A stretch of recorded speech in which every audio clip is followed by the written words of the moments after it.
Sa ngalan ng Ama at ng Anak at ng Espiritu Santo, Amen. sumainyo ang Panginoon. At sumayo rin. At mga kapanalig, sama-sama po tayo magdiwang sa ating banal na piging ngayong araw ng Biyernes matapos ang Ash Wednesday o Miyerkules ng Abo, at gayon din po ang ating unang Biyernes ng panahon ng Kwaresma.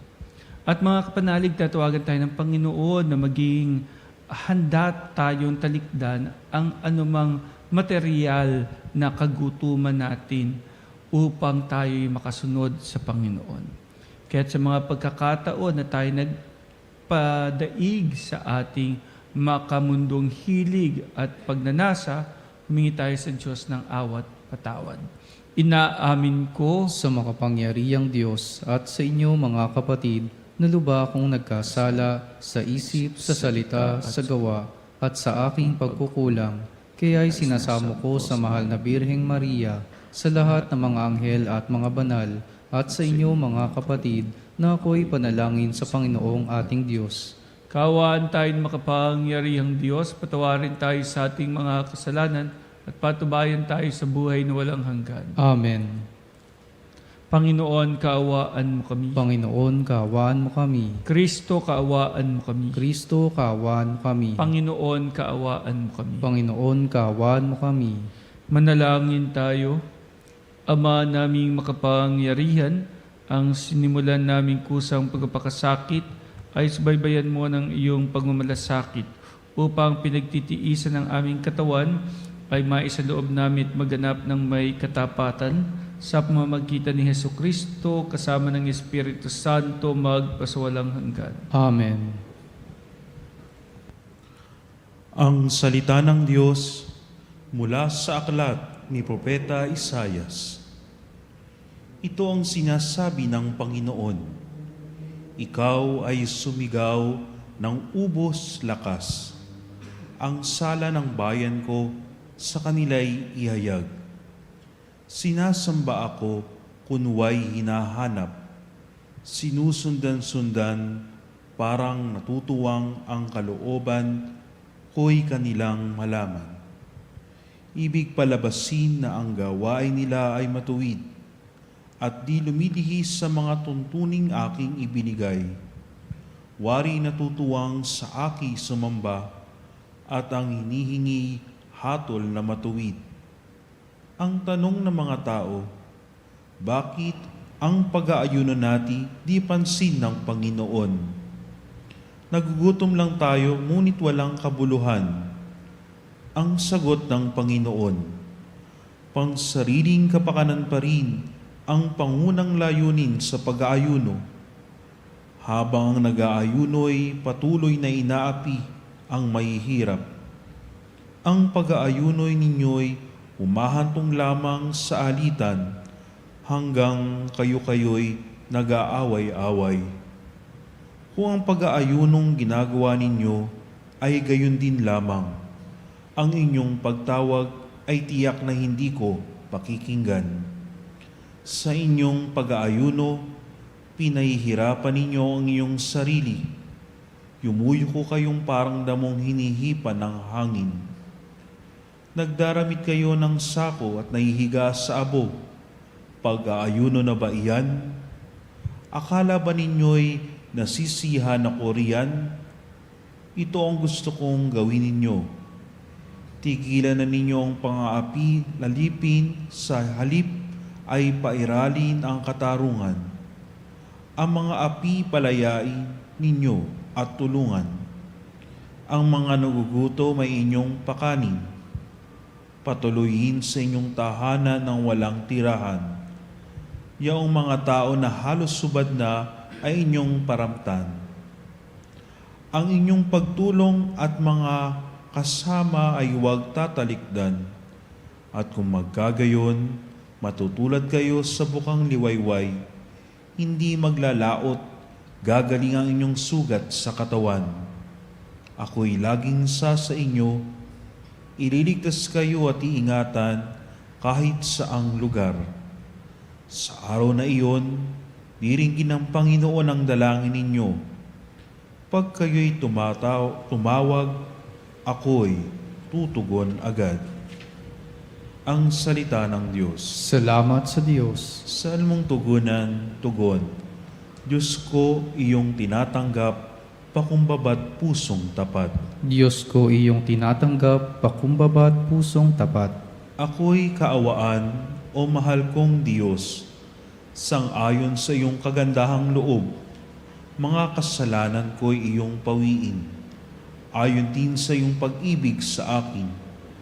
Hugasan mo sana ang aking karumhan, dalisayin mo ang aking kasalanan.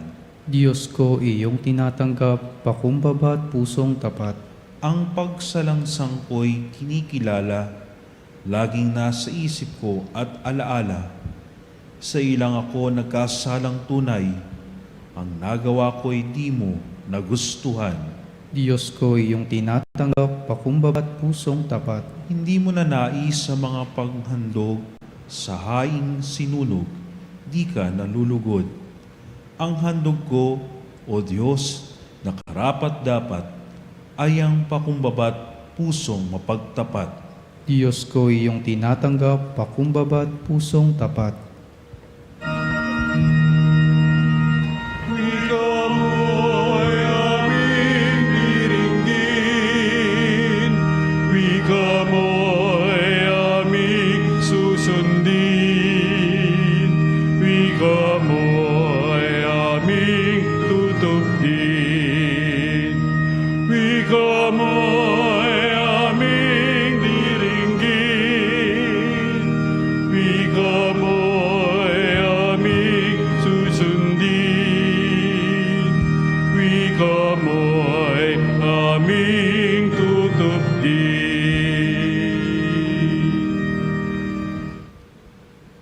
Sumainyo ang Panginoon. At sumayo rin. Ang mabuting balita ng Panginoon ayon kay San Mateo.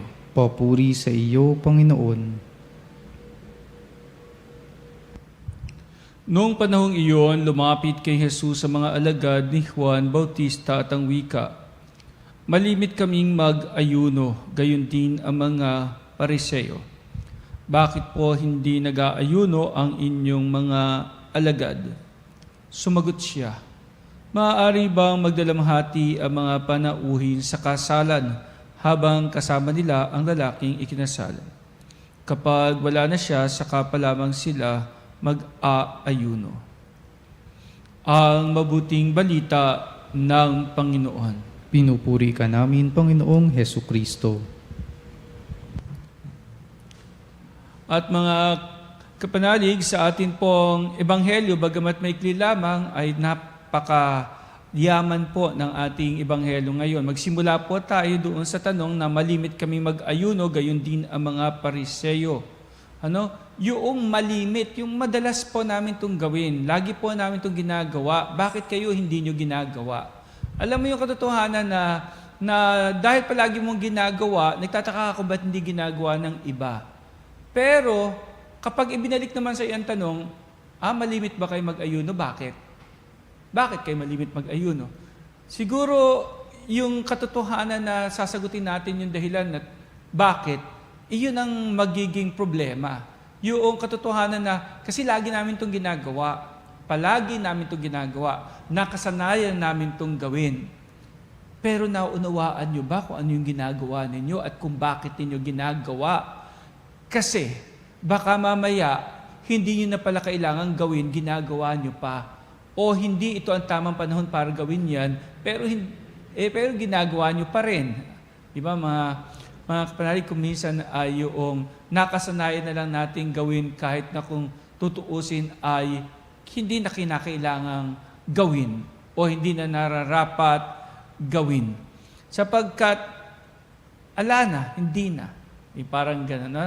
Halimbawa, siguro maibibigay natin nga diyan ay kapag may mga bagay na dati ay naririyan pa. May mga bagay na dati ay naririyan pa. So, ganito lagi ang gagawin mo kasi naririyan pa yung mga bagay na yon. Halimbawa ay ipagdiriwang natin ang kapistahan na ito. Ano ang kapistahan? Kapistahan ng, halimbawa, sukang sasa. Sukang sasa. So ito ay pagdiriwang natin at lagi natin ipagdiriwang. Hanggang sa dumating ang panahon na naging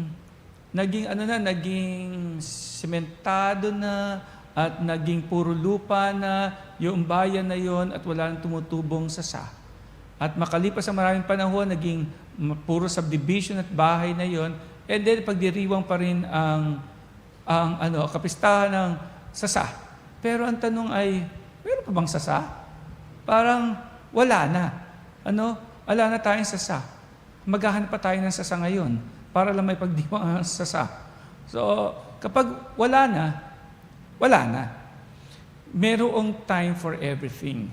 In other words, may tamang panahon para sa lahat. At sa ating ebanghelyo, yun ang nilinaw ng Panginoong Hesukristo. Bakit sila mag-aayuno at magdadalamhati kung kasama pa nila ang lalaking kakasalan? O sila'y nasa kasalan. Meaning ay nandito pa ang Panginoong Hesukristo. Kapiling pa nila. Pero kapag wala na, pag dumating na yung panahon na siya'y magpapakasakit, na siya'y mamatay sa krus, ito yung panahon ng pagdadalamhati. Ito yung panahon ng pag-aayuno. Ngayon, dumako tayo doon sa point na kapag ba ikaw nag-aayuno ay ibig sabihin talagang nagugutom ka. Yan ang tanong doon eh. Kasi ang kagutuman, lagi titignan natin ay yung kalam ng ating sikmura o di kaya yung kagutuman ng ating mga pagnanais at pagnanasa. Pero paano kung yung mga ninanais natin, yung mga ninanasa natin, ay hindi talaga yun ang makakabuti sa atin? Kaya kapag tayo ay nagbabawas o nagtatanggal ng mga bagay na pinagnanasaan ng ating katawan na maaaring magdulot sa atin ng kasalanan, kapag tayo ay umiwas dito at hindi natin ito kinain, sinunggaban, binusog ang ating sarili sa ganitong makamundong bagay, ang tanong, nagugutom ba talaga tayo? Hindi.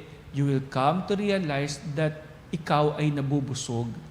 Binubusog ka ng pagmamahal ng Diyos, binubusog ka ng Espiritu Santo, ng biyaya, ng pagpapala na nagpapabanal.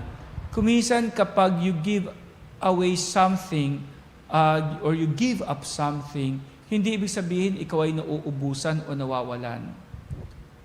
Nung bata kami, ang kinainis sa akin ng nanay ko ay uuwi ako ng bahay, sasabihin ko, "Nay, palitan nyo nga itong pencil case ko."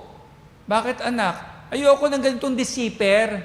Yung pong mga kaklase ko nakakahon po, magandang kahon na may magnet po na bumabubukas, sumasara.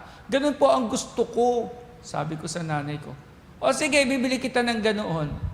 Pagkatapos na maibili ko ng nanay ko, makalipas ng ilang buwan, "Nay, palitan nyo nga itong pencil case ko." "Bakit na naman anak?" Kasi yung pencil case po ng mga kaklase ko, bagamat may magnet, meron na rin pong pantasa. Bilhin niyo ako yung meron pong pantasa, yung may sulutan po ng lapis. "Anak, hindi ka na nasiyahan. Hindi ka na nakontento. Hindi tayo mayaman ha." Sasabihin sa akin ng nanay ko yun. Pero ibibili din ako ng nanay ko.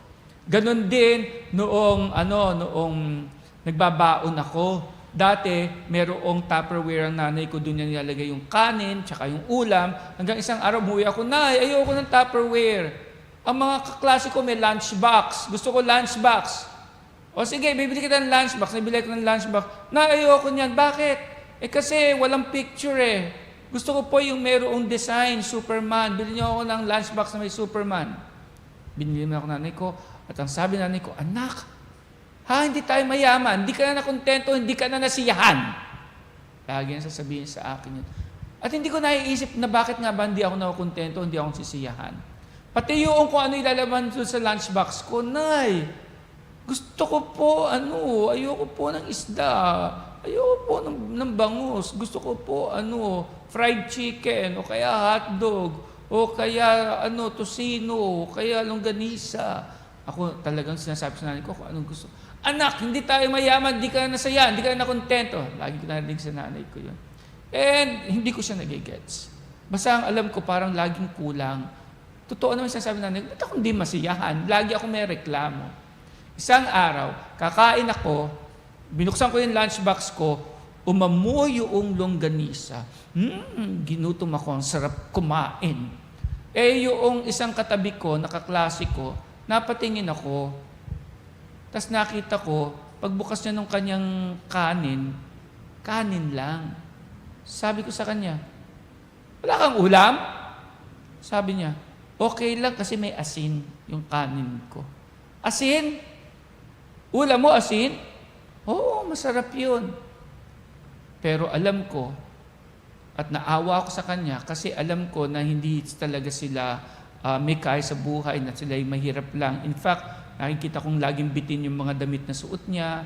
Tapos kuminsan ay para bagang ilang taon niya sinusuot yung damit niya.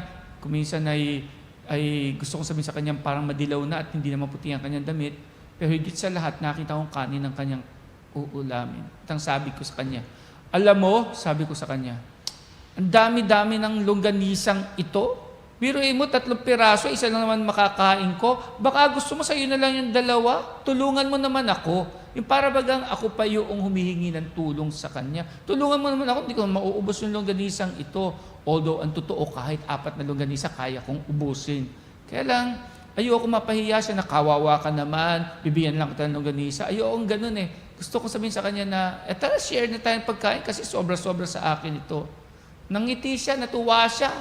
Kinuha niya. At ang sarap ng kain niya. And for the first time in my life, nabusog ako. Kahit na hindi pa ako kumakain, busog na ako. I felt so happy na yung kaklase ko na hindi nakakatikim ng ganong pagkain ay nakakain ng masagana at siya'y nabusog. Kapag pala meron kang hindi kinain at ibinigay mo sa iba at nabusog sila, parang nabusog ka na rin. Parang nabusog ka na rin. Kaya nga, parang ganun kuminsan ng fasting. Yung somehow you are giving up. Parang sinasakripisyo ko ito. Hindi ko to kakainin. Pero kapag nakita mo kung ano ang halaga nung hindi mo kinain at naipakita mo sa iba na hindi ako kumain kasi I did it out of love. Hindi ako kumain kasi merong ibang nabusog. Hindi ako kumain dahil I was able to share. You come to realize na nakakabusog pala yun. Nakakabusog pala yung sagana ka, yung kapatid mo hindi. Bibigyan mo yung kapatid mo. Share mo sa kapatid mo. And I thank God na bata pa lang, naisip ko na yung mga bagay na wala yung iba, kapag pala na ibibigay ko, natutuwa ang puso ko, natutuwa ako, nabubusog ako. Hindi yung busog sa sikmura, kundi busog sa kalooban. Ikaw, kapanalig, when was the last time na naramdaman mong nabusog ang kalooban mo dahil nabusog mo yung ibang nagugutom? Sana maramdaman mo kung gaano kasarap sa kalooban yung ganoon. Na meron kang sinacrifice, na meron kang give up. Na may mga bagay na gusto mo at kailangan mo pero mas higit kang natuwa sapagkat naibigay mo to sa iba na mas higit na nangangailangan. At kuminsan, pag ginagagawa nating mag-sacrifice, we are able to show that love hindi lamang sa ating kapwa, kundi sa Panginoon. Sana kapanalig, kaya mong mag-offer and sacrifice at magbigay. And mararamdaman mong busog na busog ang iyong kalooban. Amen.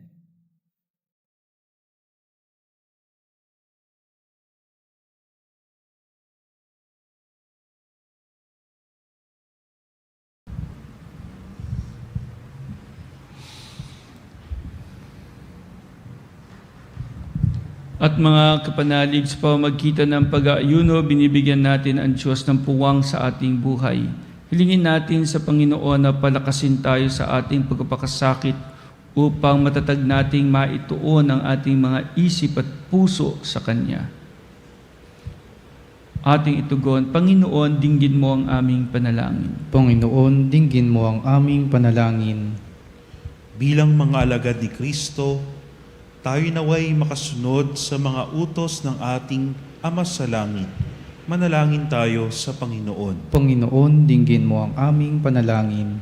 Ang bayan ng Diyos, naway magtiyaga sa kanilang mga pagsasakripisyo ngayong Kwaresma, manalangin tayo sa Panginoon. Panginoon, dinggin mo ang aming panalangin. Ang ating mga pagtitimpi at pagpipigil sa sarili, alang-alang sa Panginoon, naway matumbasan ng kaligayahan sa piling niya. Manalangin tayo sa Panginoon. Panginoon, dinggin mo ang aming panalangin. Ang mga may sakit, nasa bingit ng kamatayan at namimighati sa buhay, naway mapuspos ng biyaya ng Diyos. Manalangin tayo sa Panginoon. Panginoon, dinggin mo ang aming panalangin. Ang namayapa nating mga kamag-anak at mga kaibigan, naway malayang makabahagi sa buhay ng Diyos. Manalangin tayo sa Panginoon. Panginoon, dinggin mo ang aming panalangin. Ama namin nasa langit, ipagkaloob mo sa amin ang lakas upang mailaan namin ang mga sarili na mamuhay ayon sa Espiritong nanahan sa amin, na siyang lulupig sa aming mga kahinaan upang lubos kami makabahagi sa muling pagkabuhay ng aming Panginoong Hesukristo. Amen.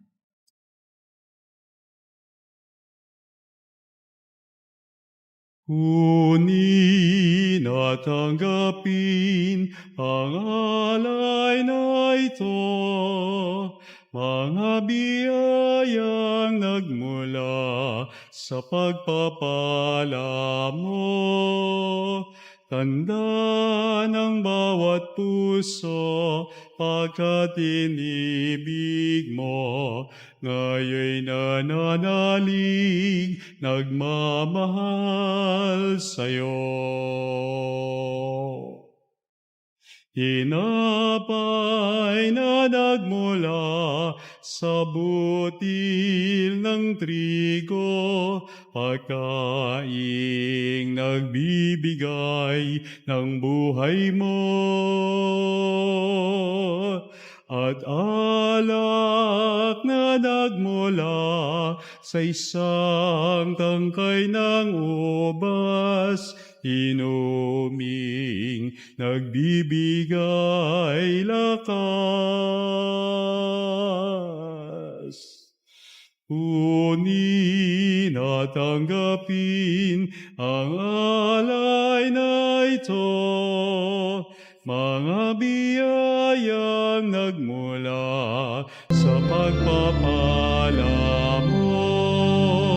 Handa ng bawat puso pagkat inibig mo, ngayon nananalig, nagmamahal sa'yo.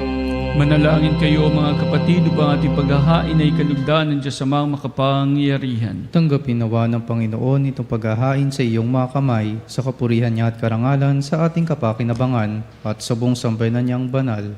Ama naming lumikha, iniaalay namin ang aming mga ginaganap sa 40 araw na paghahanda bilang aming hain na nagpapagindapat na iyong kalugdan ng aming kalooban at nagdudulot ng kakayanan sa pagtitimpi namin sa pamamagitan ni Hesukristo kasama ng Espiritu Santo magpasawalang hanggan. Amen. Sumainyo ang Panginoon. At sumayo rin. Itaas sa Diyos ang inyong puso at diwa. Itinaas na namin sa Panginoon. Pasalamatan natin ang Panginoong ating Diyos. Marapat na siya ay pasalamatan. Ama naming makapangyarihan, tunay ngang marapat na ikaw ay aming pasalamatan sa pamamagitan ni Hesukristo na aming Panginoon.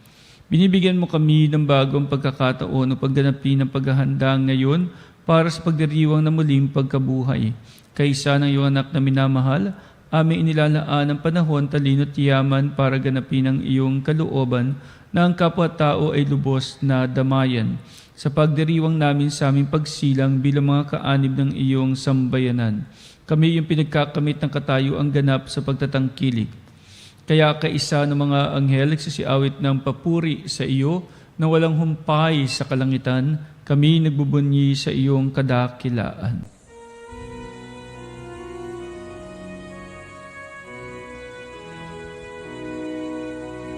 Santo, Santo, Santo, Panginoong Diyos ng mga hukbo, napupuno ang langit at lupa ng kadakilan mo. Hosana, Hosana sa kaitaasan. Pinagpalang na paririto sa ngalan ng Panginoon. Hosana, Hosana sa kaitaasan.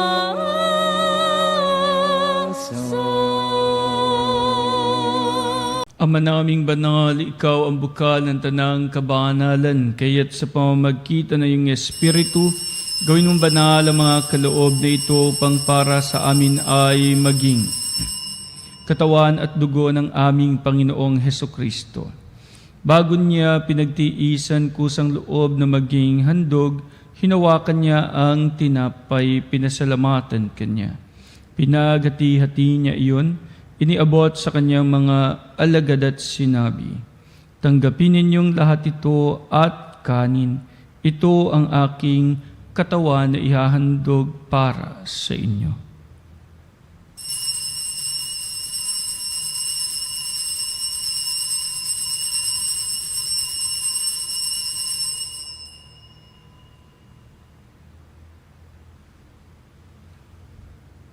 Gayon din naman nung matapos ang hapunan, hinawakan niya ang kalis, muli kanyang pinasalamatan.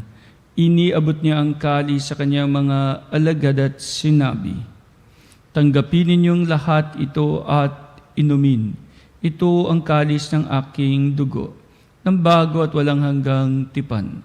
Ang aking dugo na ibubuhos para sa inyo at para sa lahat, sa ikapagpapatawad ng mga kasalanan.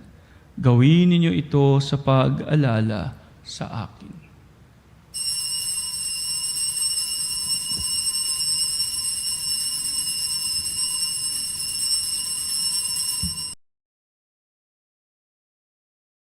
Ang misteryo ng pananampalataya.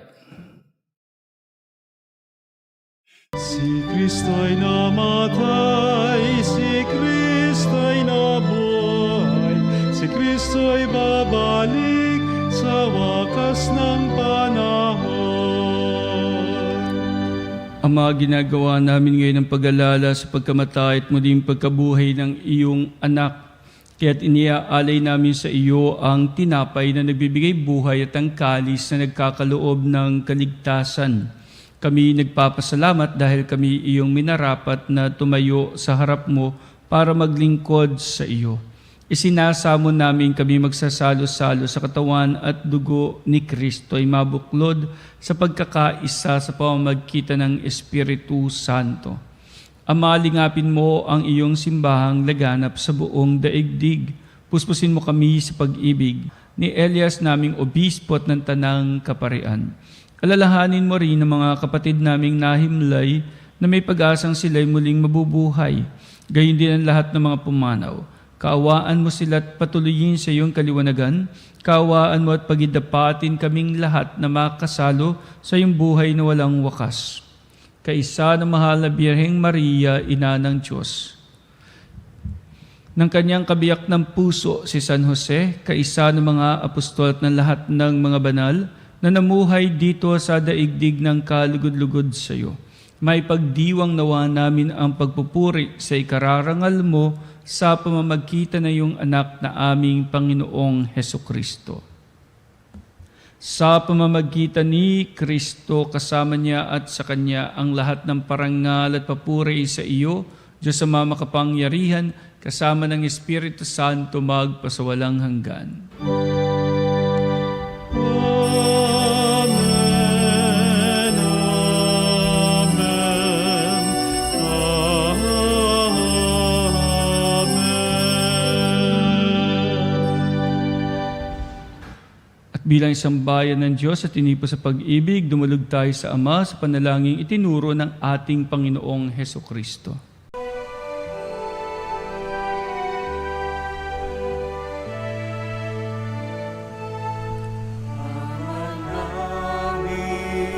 Sumasalangit ka, sambahin ang ngalan mo.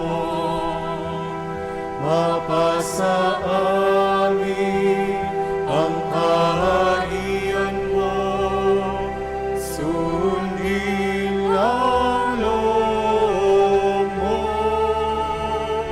Dito sa lupa, parang sa langit, bigyan mo po kami ngayon ng aming kakanin sa araw-araw at pagnawarin mo kami sa aming mga sala para napagpapatawan namin sa nagkakasala sa amin. At huwag mo kaming ipahintulot sa gusto, at iadya mo kami sa lahat ng masama. Hiniling namin kami adya sa lahat ng masama pagkalooban ng kapayapaan araw-araw. Iligtas sa kasalanan at ilayo sa lahat ng kapahamakan, samantalang aming pinanabikan dakilang araw ng pagpapahayag ng tagapagligtas naming si Hesukristo. Sapagkat iyo ang kaharian at ang kapangyarihan at ang kapurihan, magpakailanman. Amen. Panginoong Hesukristo, sinabi mo sa iyong mga apostol, kapayapaan ang iniiwan ko sa inyo. Ang aking kapayapaan ang binibigay ko sa inyo. Tunghayan mo ang aming pananampalataya at huwag ang aming mga pagkakasala. Pagkalooban mo kami ng kapayapaan at pagkakaisa ayon sa iyong kalooban, kasama ng Espiritu Santo magpasawalang hanggan. Amen. Ang kapayapaan ng Panginoon ay laging sumainyong lahat. At sumayo rin. Magbigayan tayo ngayon ng kapayapaan sa isa't isa. Peace be with you po, kapayapaan po sa bawat isa. Kordero ng Diyos na nag-aalis ng mga kasalanan ng sanlibutan, maawa ka sa amin.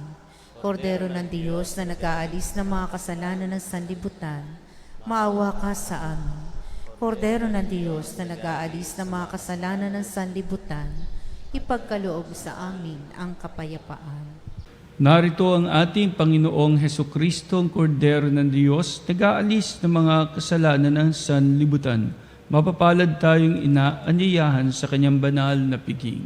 Panginoon, hindi ako karapat-dapat na magpatuloy sa iyo, ngunit sa isang salita mo lamang ay gagaling na ako.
Manalangin tayo.